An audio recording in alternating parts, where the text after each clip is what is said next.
우리 인생에는 여러 길이 있는 것 같지만은 결국 두 가지 길입니다. 하나는 멸망의 길이고 또 하나는 생명의 길입니다.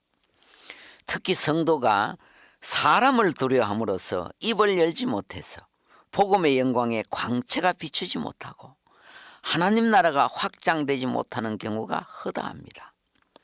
성도가 사람에게 겁을 먹고 사람을 두려워함으로써 눈에 보이지 않게 교회가 입는 폐해들이 얼마나 큰지 모릅니다.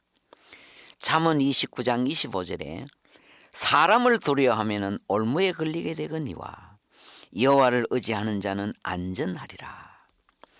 우리 오늘은 성도가 사람을 두려워함으로써 어떤 일이 발생하나 살펴보면서 나의 모습들을 돌아보고자 합니다. 첫째입니다.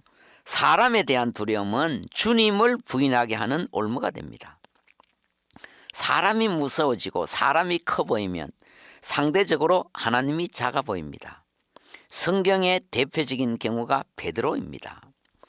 베드로는 명실공히 수제자였었고 실수도 많았지만은 늘 주님의 신임을 받았습니다. 예수님이 이제 십자가를 앞두고 제자들에게 말합니다. 내가 곧 잡힐 터인데 너희들 다 나를 버리고 도망치리라. 그때 베드로가 벌떡 일어납니다. 주님, 내 이 팔뚝을 보십시오. 내 용기와 담대함을 아직도 모르십니까? 모든 제자들 다 주님 버릴지라도 나만은 끝까지 주님을 지키겠습니다.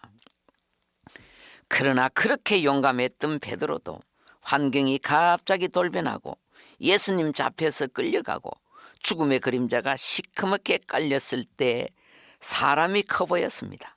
한 하녀 앞에서 완강히 부인합니다. 사람이 두려웠고 그 하녀가 크게 보였습니다. 사람을 두려워하는 결과가 극단적으로 예수님까지도 부인하게 되는 엄청난 결과를 가져오는 것입니다. 일제시대 때 신사참배 앞에서 많은 성도가 무릎을 꿇었습니다. 그 이유는 일본 형사들이 무서웠고 커 보였기 때문입니다. 두 번째입니다. 사람에 대한 두려움은 세상과 죄와 타협하게 하는 올무가 됩니다. 친구들에게 따돌림 받는 게 두려워지고 직장 동료가 두려워지고 상사가 두려워지면 타협하게 됩니다. 옛날 박정희 대통령 시절에 어느 날 장군들 회의가 열렸습니다. 술잔이 돌아갑니다. 그때 박 대통령이 거나하게 취해서 직접 술잔을 돌립니다. 박 대통령이 직접 돌리는 술잔이니까 모두들 황송해서 두 손으로 받아서 브라보 하고 마십니다. 드디어 수도경비 사령부에 근무하는 한 장군 앞에 대통령 술잔이 왔습니다. 그때 그 장군이 이렇게 말했습니다. 카카, 저는 교회 장로입니다. 하나님 앞에서 이 술잔을 받을 수 없습니다.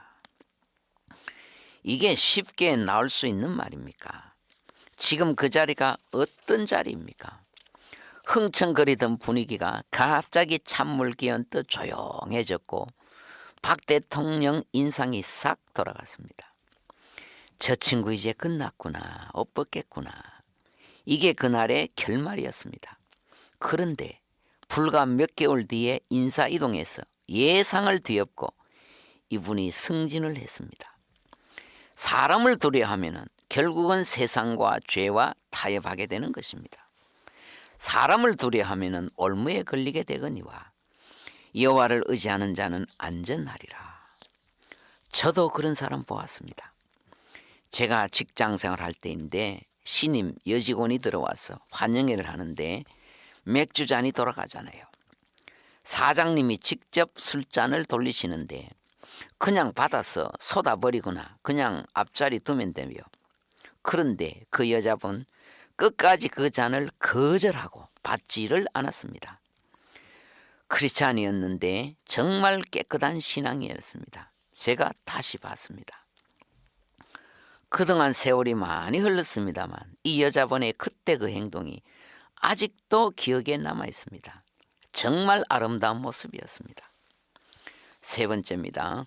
사람에 대한 두려움은 예수님을 신하지 못하게 하는 올무가 됩니다. 마가복음 10장 32절에 누구든지 사람 앞에서 나를 시인하면 나도 하늘에 계신 내 아버지 앞에서 저를 시인할 것이요 누구든지 사람 앞에서 나를 부인하면 나도 하늘에 계신 내 아버지 앞에서 저를 부인하리라. 우리가 사람 앞에서 주 예수님을 시인하느냐 부인하느냐 대단히 중요합니다. 로마서 10장 10절에 사람이 마음으로 믿어 의에 이르고 입으로 시인하여 구원에 이르느니라. 입으로 시인하면 구원에 이르지만 입으로 부인하면 구원받지 못한다는 말입니다. 또 말로서 시인하는 것도 중요하지만 행동으로 삶으로도 시인해야 됩니다. 저 사람이 살아가는 모습을 보니까 하나님이 계시는 것이 분명해. 이게 불신자들의 고백이 돼야 됩니다. 마태복음 5장 16절에 저희로 너희 착한 행실을 보고 하늘에 계신 너희 아버지께 영광을 돌리게 하라. 성도의 이런 행실, 이런 삶 때문에 하나님께서 영광을 받으신다는 것입니다. 사실 우리 성도들에게는 말 못지않게 삶이 중요합니다. 삶이 없으면 일단 전도가 안 됩니다. 자기를 아는 사람에게는 절대로 전도 못합니다. 저 멀리 나무 동네에 가서는 전도할 수 있는데 자기 동네에서는 그렇게 전도하기가 어려워집니다. 나도 저 사람 같이 되고 싶다. 그런데 저 사람이 교회 다니는구나. 나도 교회 가서 저 사람 같이 되고 싶다. 이렇게 되어야 한다는 말입니다. 네 번째입니다.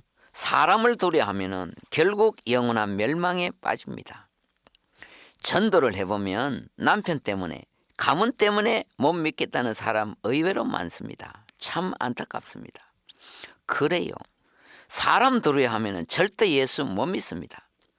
특히 우리나라는 제사 문제 때문에 가문에 내려오는 전통 때문에 시집가서부터 그만 신앙을 포기하고 우상숭배에 빠져서 그러다가 10년, 20년 살아온 사람들이 굉장히 많습니다.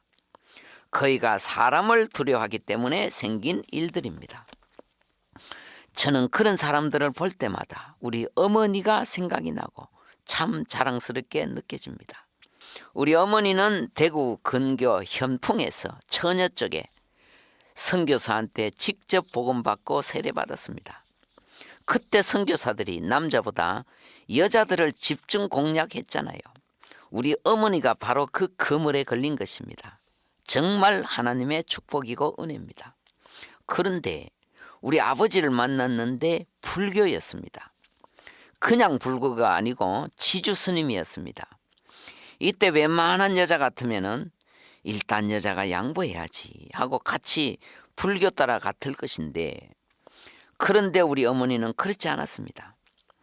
우리 아버지는 제가 아주 어렸을 때 돌아가셨습니다. 그것도 하나님의 은혜입니다. 하여간 이런저런 이유로 우리 형제들은 어머니 따라 다 교회 나가서 예수 믿게 된 것입니다. 정말 할렐루야입니다. 그런데 제가 고마운 것은 우리 어머니에게 복음을 전해준 그 선교사가 도대체 누구냐 하는 것입니다. 얼마나 생명력 있는 확실한 복음을 전해줬길래 그 옛날 그 혹독한 남존 여비 시절에 우리 어머니가 신앙의 절개를 꺾지 않을 수 있었나.